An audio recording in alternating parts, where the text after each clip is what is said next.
अमरावती शहरातील राजपूत ढाब्याच्या समोर असलेल्या पंकज सुभाषराव सावरकर यांच्या फार्म हाऊसला 16 एप्रिल रोजी दुपारच्या सुमारास अचानक आग लागल्याची माहिती मिळाली।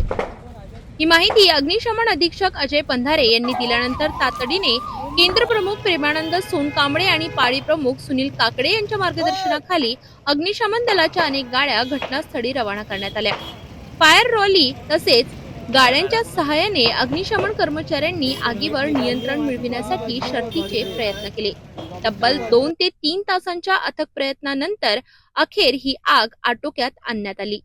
या घटनेत सुदैवाने कोणतीही जीवितहानी किंवा जखमी झाल्याची नोंद नाही। मात्र या आगीत अंदाजे 25 ते 30 लाख रुपयांचे नुकसान झाल्याचे प्राथमिक अंदाज व्यक्त करण्यात येतोय।